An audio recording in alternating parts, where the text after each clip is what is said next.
Trichy கிழக்குல Raghava Lawrence வந்து தாவேகாவின் சார்பில் வேட்பாளரா களமிறங்க போறதா ஒரு பேச்சு ஒன்று இருக்கு. அது நிஜமா எப்படி அப்படின்னு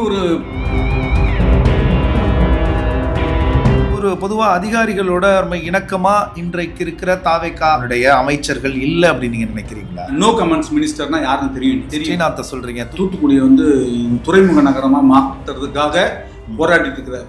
நல்ல வேளை அங்க கடல் இருக்குதுன்றதை தெரிஞ்சு வச்சிருக்கிறவர்களும் பயிர் ஃபுல்லா சாப்பிட்டுட்டு போய் அவர்கிட்ட பேசவே கூடாது. யாரு? போக்குவரத்து துறை மினிஸ்டர். ஆமா சார், இருக்கிற பிரச்சனைகளுக்கு பதில் சொல்லுங்க சார். வால்வோ பஸ் நம்ம கவர்மெண்ட் கிட்ட ஓடுதுன்னே அவருக்கு தெரியல. இவர் ஒரு டிரான்ஸ்போர்ட் மினிஸ்டர். அதே மாதிரி இன்னொரு மினிஸ்டர் இருக்கிறாரு, 2 மணி நேரம் கியூல நின்று சாமி தரிசனம் பார்த்துட்டு வந்துருக்காரு.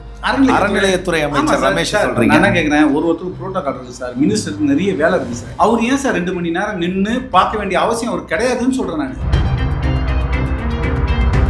போன திமுக பீரியட்ல மறந்த 40,000 கோடி தான் இது வந்து இவங்க வந்து இன்னைக்கே சொல்லிடுற முன்னாடியே இதுக்கு வந்து தன்னை முன்னிலைப்படுத்திக்கிட்டோம். இன்னைக்கு வந்திருக்கக்கூடிய அரசு வந்து இது செஞ்சிடுச்சுன்னு இவங்க சொன்னாங்கன்னா அது தவறான ஒரு விஷயத்தை முன்கூட்டியே பதிவு பண்ணிடுவோம். அம்மா பெட்ரோல்னு ஒன்று கொண்டு வந்தாங்க அதிமுக பீரியட்ல. அதையே இவங்க என்ன பண்ணாங்க, பிங்க் பெட்ரோல்னு கொண்டு வந்தாங்க. சரி, இப்போ அவர் சிங்கப்பெண் படையா கொண்டு வந்திருக்காங்க. அவ்வளோதான், கலர் மாற்றி இருக்கிறாங்க. இப்போ நான் என்ன கேட்டேன்னா, முதல் நான் தான் வந்து பெண்களுக்கு பாதுகாப்புக்கு ஒரு படை கொண்டு வந்தேன் அப்படின்னு சொல்லிட்டு திமுக பீரியட்ல சொல்லல. இந்த பெருமை வேணா நம்ம வந்து ஒரு புதுசா ஒரு திட்டம், ஒரு மாற்றத்தை கொண்டு வந்தேன் அப்படின்னு இவங்க இதுவரையிலும் எந்த திட்டத்தையும் சொல்ல முடியல, சொல்லலை. அந்த ஜான் பிரிட்டோ தான் இந்த ஜான் பிரிட்டோவா? ஜான் பிரிட்டோ இந்த அப்படி இல்லை அப்படின்றதுக்கான ஒரே ஒரு விஷயம் என்னன்னா,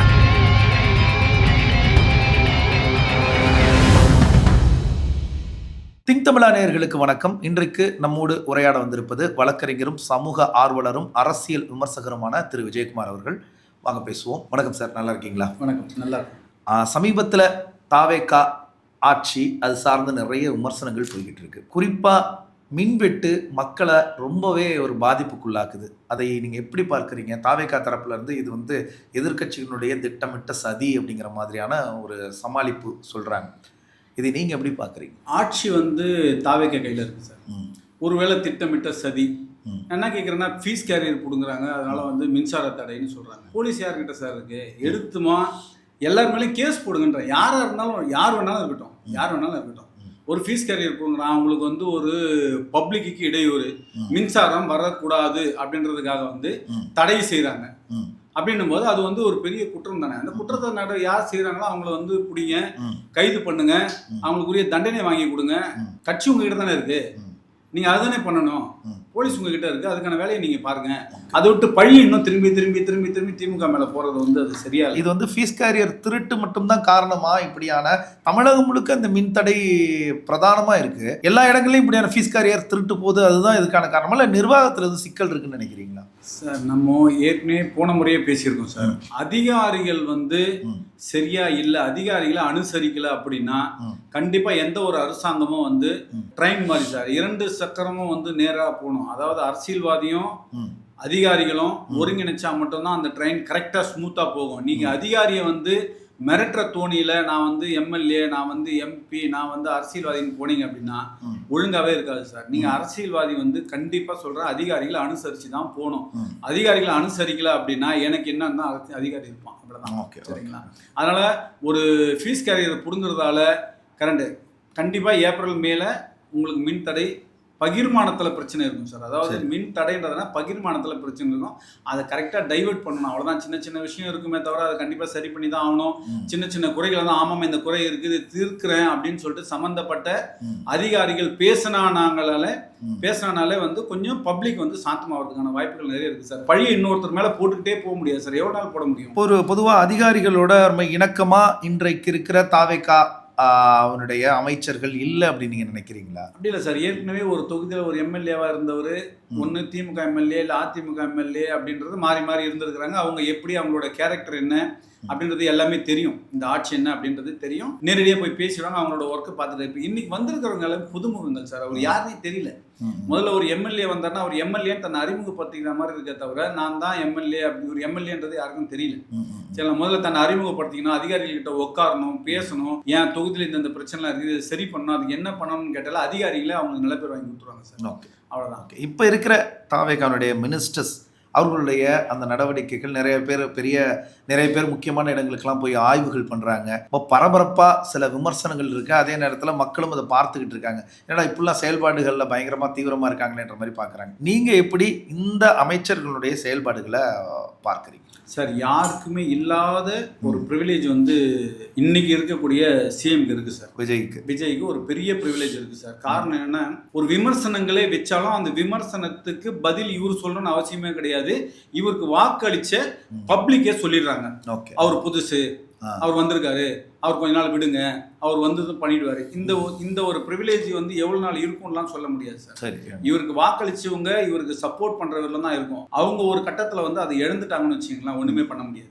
அந்த ப்ரிவிலேஜ் இருக்கும்போதே இவர் தன்னை காப்பாத்திக்கிட்டாரு அப்படின்னா நல்லா இருக்கும். ஒண்ணுமில்ல சார், மினிஸ்டர்ஸ் அப்படின்னு போயிட்டீங்க அப்படின்னு வச்சுங்களேன், நோ கமெண்ட்ஸ் மினிஸ்டர்னா யாருன்னு தெரியும். நீ நோ கமெண்ட்ஸ் மினிஸ்டர் அப்படின்னா யாருன்னே தெரியும். ஸ்ரீநாத்தை சொல்றீங்க, தூத்துக்குடியுடைய. ஆமா சார், மீன்வளத்துறை அமைச்சர். ஓகே, பேரே சொல்லலாம் சார். எப்படி பிரபலமா இருக்காங்கன்னா, என்ன காரணம், பல என்ன முக்கியமான கேள்விகள் பத்திரிகையாளர்கள்ட்ட இருந்து வரும் பொழுது எல்லாத்துக்குமே நோ கமெண்ட்ஸ் அப்படிங்கறத அவருடைய பதிலாவே வச்சிருக்காரு.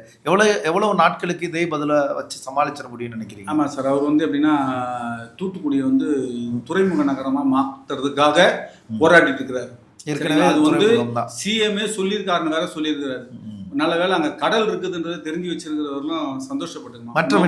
மற்ற மினிஸ்டர்ஸ் வயிறு ஃபுல்லா சாப்பிட்டுட்டு போய் அவர்கிட்ட பேசவே கூடாது. யாரு? போக்குவரத்து துறை மினிஸ்டர். ஆமா சார், இப்ப நான் சொல்லும்போதே சொல்றீங்க, கிளாம்பாக்கத்துல நடந்த இஷ்யூ. அதாவது வயிறு ஃபுல்லா சாப்பிட்டுட்டு ஒருத்தன் திருப்தியா போயிட்டு ஒரு மினிஸ்டர் கிட்ட பேசக்கூடாது. ஏன்னா வயிறு எரியுது, அவருக்கு ஃபுல்லா எல்லாரும் சாப்பிட்டு, நீ வயிறு ஃபுல்லா சாப்பிட்ட அவ்வளவுதான். இவர் வயிறு இருக்கிற பிரச்சனைகளுக்கு பதில் சொல்லுங்க சார். வால்வோ பஸ் நம்ம கவர்மெண்ட் கிட்ட ஓடுதுன்னே அவருக்கு தெரியல. இவர் ஒரு டிரான்ஸ்போர்ட் மினிஸ்டர். பாட்டிலுக்கு 10 ரூபான்றது வந்து தமிழ்நாடு ஃபுல்லா ஒரு பெரிய பிரச்சனையா போயிட்டு இருந்து இப்ப அதை பத்தி யாருமே பேசல. அதான் சொல்லுங்க, பிரிவிலேஜ்னு சொல்றேன், அது உங்களை எப்படி காப்பாத்திருக்கு பாருங்க.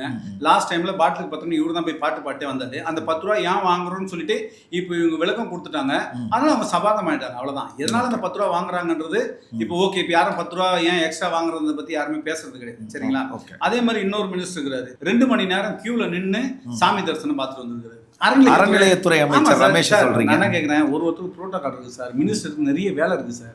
அவர் ஏன் சார் 2 மணி நேரம் நின்னு பார்க்க வேண்டிய அவசியம் அவர் கிடையாதுன்னு சொல்றேன் நான். நேரா போங்க, சாமியை பாருங்க, நீ தரிசனம் பண்ணுங்க, போய் அடுத்த வேலையை பாருங்கன்னு சொல்றேன். 2 மணி நேரம்ன்றது வந்து ஒரு மினிஸ்டருக்கு எவ்வளவு பெரிய விஷயம் தெரியுங்களா? இன்னைக்கு 2 மணி நேரத்தை நான் லைன்ல நின்னு நான் வந்து சாமியை பார்த்தேன் அப்படின்றது பெருமை கிடையாது சார்.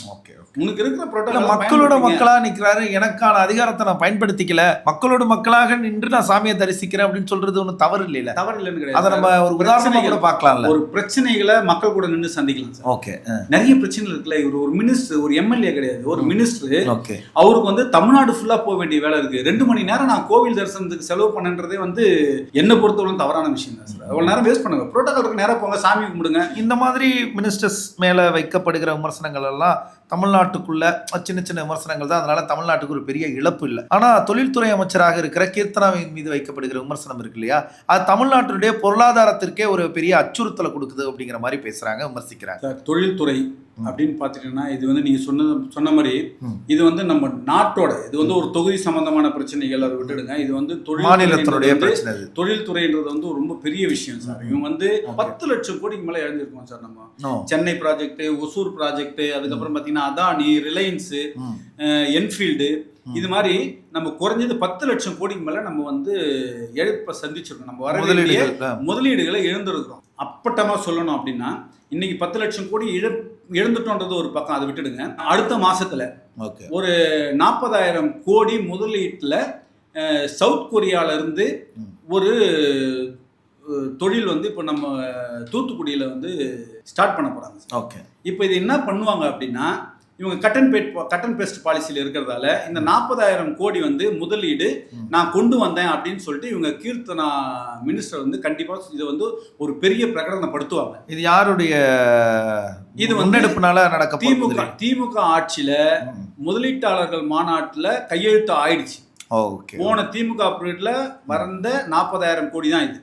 இது வந்து இவங்க வந்து இன்னைக்கே சொல்லிடுற முன்னாடியே இதுக்கு வந்து தன்னை முன்னிலைப்படுத்திக்கிட்டோம். இன்னைக்கு வந்து இருக்கக்கூடிய அரசு வந்து இதை செஞ்சிச்சுன்னு இவங்க சொன்னாங்கன்னா அது தவறான ஒரு விஷயத்தை முன்கூட்டியே பதிவு பண்ணிடுறோம். ஓகே, தூத்துக்குடிக்கு சவுத் கொரியால இருந்து வரப்போற அந்த திட்டம் அப்படிங்கிறது வந்து முதலீட்டாளர்கள் மாநாட்டில் திமுகவினுடைய முன்னெடுப்புல நடந்தது அப்படின்னு சொல்றீங்க. சரி பார்ப்போம், இதை எப்படி இவங்க கிளைம் பண்றாங்களா இல்ல திமுக அது அப்படிங்கறத ஒத்துக்கிறாங்களான்றத ஒரு சில மாதங்கள்ல நமக்கு தெரிஞ்சிடும். பார்ப்போம். அது தாண்டி இப்ப சிங்கப்பெண் திட்டம் அப்படின்னு சொல்லிட்டு ஒரு விஷயத்தை முதல்வர் விஜய் அவர்கள் வந்து நேத்து தான் லான்ச் பண்ணியிருக்கிறார். இது ஒரு நல்ல முன்னெடுப்பு தானே. இதற்கு நிறைய பாராட்டுகள் பொதுமக்கள்கிட்ட இருந்து வர்றதையும் நம்மளால பார்க்க முடியுது. அதே நேரத்தில் இது சார்ந்த சில விமர்சனங்களையும் நம்மளால பார்க்க முடியுது. நீங்க எப்படி இதை பாக்குறீங்க சார்? இது வந்து அம்மா பெட்ரோல், பிங்க் பெட்ரோல். ஓகே, அவ்வளவுதான். அம்மா பெட்ரோல்னு ஒன்று கொண்டு வந்தாங்க அதிமுக பீரியட்ல. அதையே இவங்க என்ன பண்ணாங்க, பிங்க் பெட்ரோல்னு கொண்டு வந்தாங்க. சரி, இப்போ அவர் சிங்கப்பெண் படையா கொண்டு வந்திருக்காங்க. அவ்வளவுதான், கலர் மாத்தி இருக்கிறாங்க. இப்போ நான் என்ன கேட்டேன்னா, முதல் நான் தான் வந்து பெண்களுக்கு பாதுகாப்புக்கு ஒரு படை கொண்டு வந்தேன் அப்படின்னு சொல்லிட்டு திமுக பீரியட்ல சொல்லல. இந்த பெருமை வேணா அம்மாவுக்கு வேணா சொல்லிக்கலாம். ஜெயலலிதா, மறைந்த முதல்வர் ஜெயலலிதா வேணா சொல்லலாம், பெண்களுக்காக நான் ஒரு பணி தனியாக. ஆனா இதுக்காக ஒரு 2000க்கு மேற்பட்ட பணியாளர்களை வேலைக்கு அமர்த்தி இருக்கிறாங்களா, அது ஒரு நல்ல விஷயம் தானே. புதிதான வேலைகள் கிடைத்த இளைஞர்களுக்கு ஏற்கனவே இருக்காங்கல்ல சார். இப்ப அங்க இருந்தவங்களா எங்க போனாங்க? இப்போ அம்மா பெட்ரோல்ல இருந்த உங்க எங்க போனாங்க, பிங்க் பெட்ரோல்ல இருந்து எங்க போனாங்க? அவ்வளவுதான், பெயர் மாற்றி வருது சார், அவ்வளவுதான். இது எதுவுமே நம்ம வந்து ஒரு புதுசா ஒரு திட்டம், ஒரு மாற்றத்தை கொண்டு வந்தேன் அப்படின்னு இவங்க இதுவரையிலும் எந்த திட்டத்தையும் சொல்ல முடியல, சொல்லல. இப்ப இருக்கிற தாவேக அரசாங்கத்தின் மீது தற்சமயம் வைக்கப்படுகிற முக்கியமான குற்றச்சாட்டு என்னன்னா, அந்த அரசுக்கு எதிராகவோ அந்த கட்சியினருக்கு எதிராகவோ யாராவது பேசிட்டா ஊடகவியலாளராகவே அவங்க இருந்தாலும் அவங்களுக்கு எதிராக சட்டம் பாயுது, அவங்களுக்கு எதிராக வந்து தன்னுடைய அதிகாரத்தை பயன்படுத்தி அவங்கள வந்து அடக்கிறதுக்கு பாக்குறாங்கன்ற மாதிரியான ஒரு விமர்சனம் இருக்கு. முக்தார் அவர்களுடைய கைதா இருக்கட்டும், மாரிதாசனுடைய கைதா இருக்கட்டும் சார். அதாவது கொள்கை, அதாவது தனி மனித சுதந்திரம், பேச்சு சுதந்திரம் ஒன்று இருக்குல்ல, அது இந்த ஆட்சியில எல்லா ஆட்சியோட பிஜேபியோட இந்த ஆட்சியில ரொம்ப வந்து கண்ட்ரோல் பண்ணது. அவங்களுக்கு எதிராக எதுவுமே இருக்கக்கூடாது. இன்னைக்கு நடந்திருக்கக்கூடிய ஆட்சிக்கு எதிர்க்கா எது வந்தாலும் அது வந்து தடை. அப்படி பாத்தீங்கன்னா இப்ப இவங்களே வந்து ஒரு 40,000 புகார்களை இவங்களே அனுப்புறது, அதுக்கான இது போடுறது, கேள்வி கேட்கறேன். இது வந்து ஒரு நாகரீகமான அரசியலா நமக்கு இல்ல சார், இருக்கணும் சார். அதாவது எப்படின்னா, விமர்சனங்களை எவ்வளவு விமர்சனங்களை நம்ம சந்திக்கிறோமோ அந்த விமர்சனங்களை நம்ம சரி பண்ணும்போது தான் ஒரு நல்ல ஆட்சி, நல்ல அரசு. உங்க மேல யார் விமர்சனம் வைக்கிறாங்களோ அவங்களே பாராட்டக்கூடிய அளவுக்கு நீங்க உங்களோட அரசியலை வந்து நீங்க கொண்டு போனீங்கன்னா தான் நல்ல அரசு, நல்ல ஆட்சி சார். இப்போ மாரிதாஸ் வந்து கைது அப்படின்னு நம்ம சொல்றோம். இப்போ இதுல இந்த வழக்கை பற்றி மட்டும் இப்ப நம்ம ஒரு 2 நிமிஷம் டிஸ்கஸ் பண்ணலாம். எப்படின்னா, ஜான் பிரிட்டோன்றவர் வந்து அவர் மேல இருக்கக்கூடிய வழக்குன்னு சொல்லாங்க. அந்த ஜான் பிரிட்டோன்ற பெயர் வந்து எப்படின்னா, நம்ம லீமா ரோஸ் அப்படின்னு சொல்லிட்டு ஏடிஎம்கே எம்எல்ஏ, நம்ம மார்டின் ஃபேமிலியில் இருக்கக்கூடிய, அது ஆதவர்ஜனா ஃபேமிலியில் இருக்கக்கூடிய அவரோட சகோதரர்னு சொல்லிட்டாங்க. யாருன்னா லீமா ரோஸோட சகோதரர் அப்படின்னு சொல்றோம். இப்போ அவரோட அப்பா பேர் வந்து பிலிப். இப்போ இன்னும் ஒரு ஜான் பிரிட்டோ நேம் நம்ம இங்க அடிபடுது. அந்த ஜான் பிரிட்டோட அப்பா பேர் வந்து இருதயராஜ். அவர் வந்து கொடுங்கையூரை வந்து பூர்வீகமா கொண்டவர். அவர் ஸ்ரீலங்கால போனாரு. அவர் வந்து போதைப் பொருள் வந்து கடத்துறாரு அப்படின்றது ஒரு நேம் இருக்கு. இப்போ இந்த ஈடில அவங்க பப்ளிஷ் பண்ண இடத்துல எந்த இடத்துலயும் எனக்கு தெரிஞ்ச வரலாம் அவரோட சன் ஆஃப்ன்ற நேம் வரவே இல்லை. சரி, சன் ஆஃப் இது இருதயராஜ் அப்படின்னு வந்தா இதுக்கு வந்து நம்ம ஒரு முற்றுப்புள்ளி நம்ம எப்பயும் வச்சிடலாம், உடனே முற்றுப்புள்ளி வச்சிடலாம். அவங்க சொல்லிட்டு இருக்கிறது லீமா ரோஸ்ன்ற பேர் மட்டும். எதுல சன் ஆஃப் வரலன்னு நினைக்க சொல்றீங்க? அதாவது John Britto. Okay, John Britto அப்படிங்கிற ஒரு நபர் இதுல சம்பந்தப்பட்டிருக்காரு. அவர் வந்து லீமா ரோஸ் அவர்களுடைய சகோதரி அப்படின்னு குற்றப்படுத்துறாரு மாரிதாஸ். ஆமா சார், அது உண்மையா இல்லையா சார்? அதுதான் சார், அவர் குற்றப்படுத்துறாரு அப்படின்னா இப்போ அந்த அவரோட சகோதரர் பேர் வந்து ஜான் பிரிட்டோ தானே? ஆமா ஆமா, ஜான் பிரிட்டோ தானே. ஆமா, அந்த ஜான் பிரிட்டோ தான் இந்த ஜான் பிரிட்டோவா? ஜான் பிரிட்டோ இந்த அப்படி இல்ல அப்படின்றதுக்கான ஒரே ஒரு விஷயம் என்னன்னா, சன் ஆஃப் முதல்ல சொல்லுங்க. ஓகே, சன் ஆஃப் யாருன்னு சொல்லுங்க. ஓகே, இப்போ இந்த ஜான் பிரிட்டோன்னு ஒரு நேம் வந்துச்சு. ஏற்கனவே இவங்க 4 பேர் வந்து 2778 ஓகே ஆஃப் 2024ல ஒரு பெயில் வாங்குறாங்க. சரிங்களா? இந்த பெயில் வாங்குற இஷ்யூ இருக்கு இல்லைங்களா, கண்டிப்பா வந்து அது வந்து 4 பேர் சார். லீமா ரோஸ், அதாவது ஆதவர்ஜனோட ஒய்ஃப், இவங்க எல்லாமே அது வந்து லாட்டரி சம்பந்தமான வழக்குல மணி லாண்டரிங்ல இவங்க வந்து ஒரு முன்ஜாமீன் எடுக்கிறாங்க. எந்த வருஷம் நடந்தது? 2024ல இவங்க எல்லாமே பெயில் இருக்குங்க. அந்த ஆர்டர் இப்ப கூட அவர் போயிட்டு எனக்கும் இந்த போதைப் பொருளுக்கும் சம்பந்தம் இல்லைன்னு தான் சொல்றாரே தவிர என் மேல இது மாதிரி எந்த வழக்கும் இல்லை அப்படின்னு போயிட்டு அவர் கம்ப்ளைண்ட் கொடுக்கல. யார்? ஜான் பிரிட்டோ வந்து ஒரு கம்ப்ளைண்ட் கொடுக்குறாரு. அவரு தன்னை வந்து நியாயப்படுத்திக்கிறதுக்கு இந்த வழக்குக்கு எனக்கு சம்பந்தம் இல்லை அப்படின்னு இவர் போயிட்டு இதுல புகார் அளிச்சிருக்காரு. எங்கன்னா நம்ம சென்னை கமிஷன் அலுவலகத்தில் போயிட்டு ஒரு புகார் கொடுத்துருக்காரு. எனக்கு இதுக்கு சம்பந்தம் இல்லை, அந்த ஜான் பிரிட்டோ வேற, நான் இந்த ஜான் பிரிட்டோ வேற அப்படின்றத இவர் சொல்றாரு. சரிங்களா? அவர் சொன்னதுக்கு அப்புறமா கரெக்ட், சரி அப்படின்னு நம்ம இன்னைக்கு நம்ம அதை எடுத்துக்கிறோம் அப்படின்னா, அந்த ஜான் பிரிட்டோ யாரு, அந்த ஜான் பிரிட்டோட அப்பா பேர் என்ன அப்படின்லாம் தெரியாத வரலாம் நம்மளுக்கு வர நியூஸ் வச்சு தானே சார் பேசுவாங்க. ஊடகவியலாளர் அதை வச்சு தானே சொல்லுவாங்க. இன்னைக்கு நீங்க போய் விளக்கம் கொடுத்துட்டீங்க, விளக்கம் கொடுத்ததுக்கு அப்புறமா இதை ஒருத்தர் பேசினா தப்பு. அந்த ஜான் பிரிட்டோ தான் இந்த ஜான் பிரிட்டோ, இப்போ இதுல வந்து ஆதவ அர்ஜுனாக்கும் அவர் குடும்பத்துக்கோ லாட்டின் மார்ட்டின் குடும்பத்துக்கோ இதுல சம்பந்தம் இருக்குன்னு இன்னைக்கு ஒருத்தர் பேசினார்னா அது தவறு. வரக்கூடிய செய்திகளை வச்சு இந்த ஜான் பிரிட்டோ அந்த ஜான் பிரிட்டோ இவர் தான் சொல்றது பேசுறதுல என்ன அதுக்கு விளக்கம் இப்படி சொல்லிட்டாரு, இவர் போய் கமிஷன் ஆஃபீஸ்ல கொடுத்துறாரு, எனக்கு அதுக்கு சம்மந்தம். இதுக்கப்புறம் அதை ஒருத்தர் பேசினார் அப்படின்னா சட்டப்படி குற்றம், நியாயம் தெரியாம பேசலாம். ஆனா அந்த ஜான் பிரிட்டோட அப்பா பேர் என்ன, இருதயராஜா அப்படின்றத தெளிவுபடுத்தணும். கண்டிப்பா தெளிவுபடுத்தினாதான் இது ஒரு முற்றுப்புள்ளி கிடைக்கும். திருச்சி கிழக்குல ராகவா லாரன்ஸ் வந்து தாவேகாவின் சார்பில் வேட்பாளரா களமிறங்க போறதா ஒரு பேச்சு ஒன்று இருக்கு, அது நிஜமா எப்படி அப்படின்னு ஒரு புரளி போயிட்டே இருக்கு சார். அது உண்மையா என்னன்னு தெரியல. ஆனா என்ன பொறுத்தவரைக்கும் சொல்லலாம், அவர் எந்த கட்சியில சேர்றாரோ, அதாவது வந்து தாவேகா சார்பா நிக்கிறாரோ இல்ல திமுக சார்பா நிக்கிறாரோ, யார் சார்பா அவர் அரசியல் வந்தால் மனசார பாராட்டி வரவேற்க வேண்டிய விஷயங்கள் சார். அதாவது அந்த தனி மனிதன் அரசியல் எந்த தொகுதியினாலும் அவர் ஜெயிக்கலாம். ஏன்னா அவர் வந்து பப்ளிக் மேலேயோ இல்ல வந்து ஒரு மக்கள் மேல வந்து உண்மையாலுமே ஈடுபாடு உள்ளவர். அவர் அதுக்கான விஷயங்களை செஞ்சிருக்கிறாரு. அதனால அவர் வரலாம். அவர் யார் மூலமா வந்தாலும் வரவேற்கக்கூடிய ஒரு மனிதராகத்தான்